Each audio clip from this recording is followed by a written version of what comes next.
राधे राधे दोस्तों। पूजा वार्ष्णेय पारिवारिक कहानियों में आपका स्वागत है। हमारी आज की कहानी का शीर्षक है ननद का स्नेह और बहू का सम्मान। भाई की शादी हुए अभी 2 महीने भी नहीं हुए थे और अनीता अब गर्मियों की छुट्टियों में अपने मायके रहने आई थी। अनीता बहुत खुश थी कि वह कुछ दिन अपनी नई भाभी के साथ बिताएगी, लेकिन जब अनीता अपने मायके पहुंची तो उसे घर का माहौल कुछ बदला बदला सा नजर आया। दरवाजे पर उसकी नई नवेली भाभी किरण खड़ी थी। अनीता ने उसे गले लगाया और बड़े ही प्यार से बोली, हेलो भाभी, कैसी हो? किरण ने फीकी सी मुस्कान दी और बोली, अच्छी हूँ दीदी, आप थक गई होंगी, पहले आराम कर लीजिए, तब तक मैं आपके लिए चाय नाश्ता लाती हूँ। अनीता को ये सब अजीब सा लगा। अभी तो 2 महीने भी नहीं हुए थे शादी को, लेकिन किरण का चमकता चेहरा कैसे मुरझा गया था। अनीता जब माँ से मिली तो माँ ने प्यार से गले लगाते हुए कहा, इतनी बड़ी अटैची क्यों ले आई बिटिया? मैंने तो कहा था ना, अब यहाँ साड़ियों की कोई कमी नहीं है। अनीता हंसते हुए बोली, साड़ियाँ तो मिल जाएंगी माँ, पर ब्लाउज कहाँ से लाऊंगी? कहाँ दुबली पतली भाभी और कहाँ मैं ट्रक जैसी। सब हंस पड़े, मगर तभी किरण अनीता के लिए पानी का गिलास लाते हुए बोली, काला सफेद ब्लाउज ही ले आती दीदी, तो भी काम चल जाता। अनीता चुप हो गई।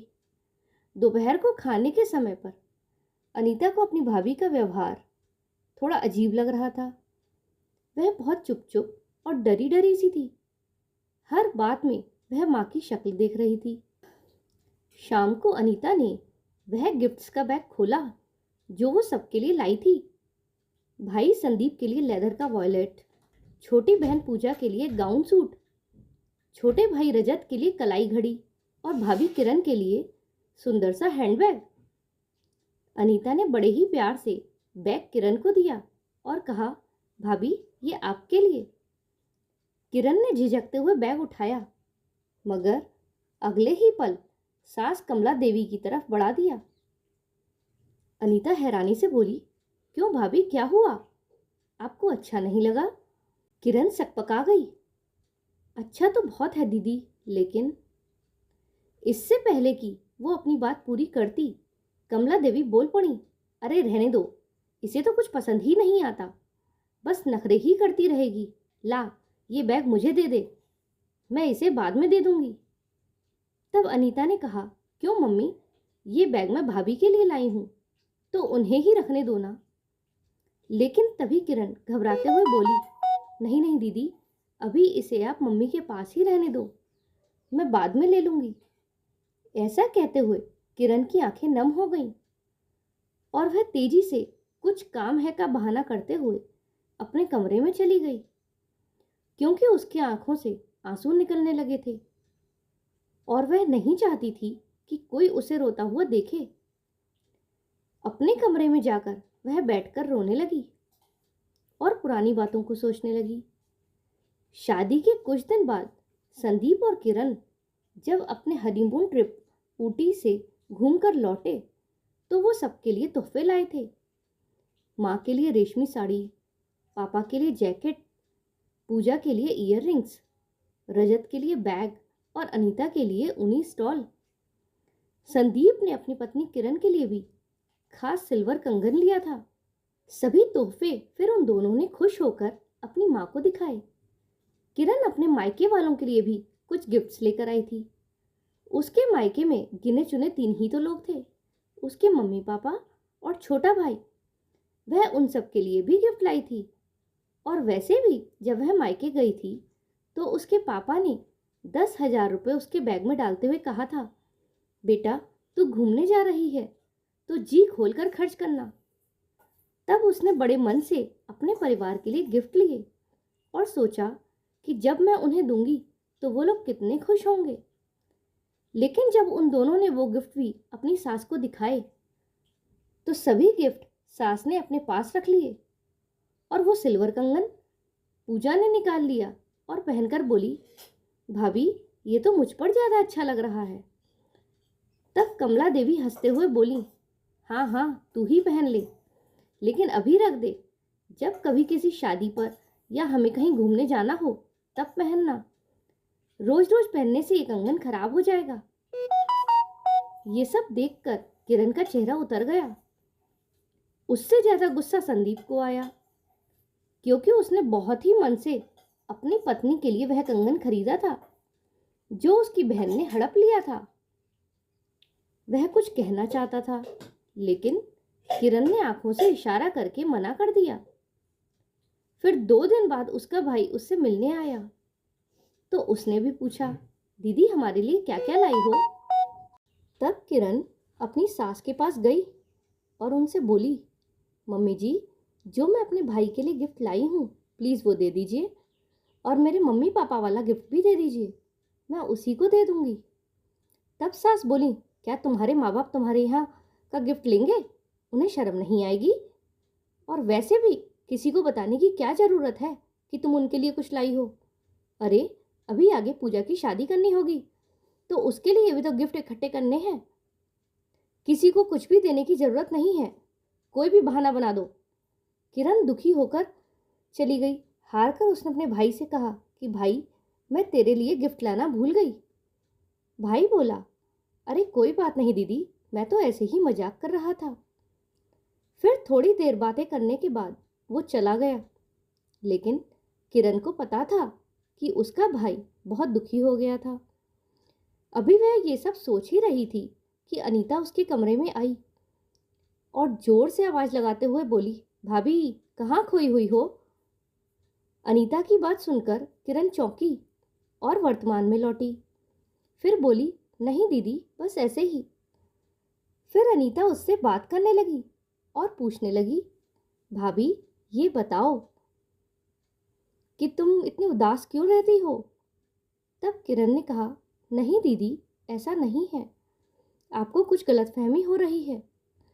जब किरण ने उसे कुछ नहीं बताया, तो अनीता ने बात को घुमाते हुए कहा, और बताओ भाभी, आप ऊटी घूमने गए थे, हमारे लिए क्या गिफ्ट लाई हो? तब वह बोली, दीदी आपके गिफ्ट मम्मी जी के पास हैं। तब वह बोली, ठीक है, वो तो मैं बाद में ले लूँगी, पर ये तो बताओ मेरे भाई ने तुम्हें क्या दिलाया? तब किरण ने कहा, नहीं दीदी, कुछ भी तो नहीं। तब अनीता ने कहा, ऐसा कैसे हो सकता है कि मेरा भाई पहली बार तुम्हारे साथ कहीं घूमने जाए और तुम्हें कुछ भी ना दिलाए? अच्छा छोड़ो, अपने ऊटी की फ़ोटो तो दिखाओ। जब अनीता फ़ोटो दिखाने लगी, तो एक फ़ोटो में संदीप किरण को वह सुंदर सा कड़ा पहना रहा था। उस कड़े को देखकर अनीता बोली, ओहो, तो भैया ने ये कड़ा दिलाया था, इसे छुपा रही हो। अब किरण से झूठ बोलते नहीं बना।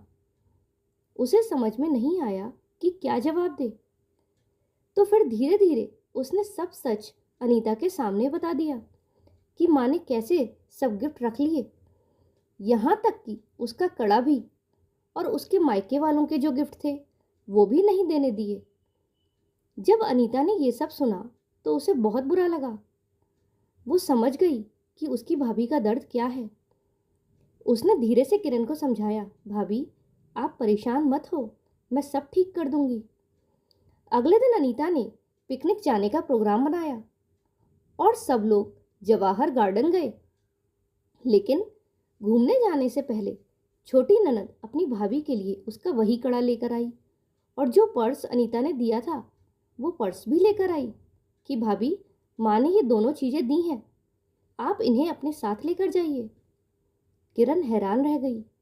उसकी समझ में कुछ नहीं आया कि माँ ने ये सब क्यों दिया, लेकिन जब अनीता ने मुस्कुराकर देखा तो वह समझ गई कि जरूर अनीता दीदी के कहने पर ही माँ ने दोनों चीज़ें लौटाई हैं। किरण अपना पर्स और कड़ा लेकर बहुत खुश हुई। फिर वे लोग घूमने चले गए, लेकिन किरण के सास ससुर घर पर ही रह गए थे। वहाँ सबने हंसी मजाक खेल कूद किया, खूब मजे किए। लौटकर जब किरण अपने कमरे में पहुंची तो दंग रह गई। कमरा पूरी तरह नया लग रहा था। नई चादर, फूलदान, पर्दे और साइड टेबल पर खूबसूरत लैंप। पीछे से अनीता मुस्कुराती हुई बोली, कैसा लगा सरप्राइज भाभी? किरण की आंखें भर आईं। वो समझ गई कि ये सब अनीता ने किया है। शाम को जब सब साथ बैठे थे तो अनीता ने माँ और बहन से कहा, माँ, पूजा, आप दोनों से एक बात कहूँ। भाभी इस घर की नई सदस्य है। अगर आप उनसे चीज़ें छीन लेंगी तो वो अपना दिल कैसे खोल पाएंगी। माँ, अगर आज आप भाभी के साथ ऐसा करेंगी तो कल वही आपके साथ भी होगा। और पूजा, तू मान मान लेगी तो तू उसका प्यार कैसे पाएगी। अनीता की बातें सबके दिल में उतर गईं। कमला देवी की आंखें भर आईं। वो किरण के पास आकर बोली, बहू, हमें माफ़ कर दो, हमसे गलती हो गई। अब से तुम्हें हम बेटी की तरह रखेंगे। पूजा भी शर्मिंदा होते हुए बोली, भाभी, मैंने बहुत गलत किया, मुझे माफ़ कर दीजिए। किरण रो पड़ी, लेकिन मुस्कुराते हुए बोली, जिस घर में अनीता दीदी जैसी दीदी हो वहाँ कुछ भी गलत हो ही नहीं सकता। उस दिन से घर में फिर से हंसी खुशी लौट आई। जहाँ पहले कटुता थी वहाँ अब प्यार और अपनापन था। दोस्तों, अगर परिवार में प्यार और समझदारी हो तो कोई भी गलतफहमी मिट सकती है। रिश्ते हमेशा अपनापन देने से मजबूत होते हैं, छीनने से नहीं। तो दोस्तों, आपको ये कहानी कैसी लगी कमेंट में ज़रूर बताइएगा। अगर पसंद आई हो तो वीडियो को लाइक करें और चैनल पर नए हो तो चैनल को सब्सक्राइब करें। और आप कहानी कहाँ से देख रहे हैं ये भी ज़रूर बताएं। चलिए मिलते हैं अगली कहानी में। तब तक के लिए जय श्री कृष्णा।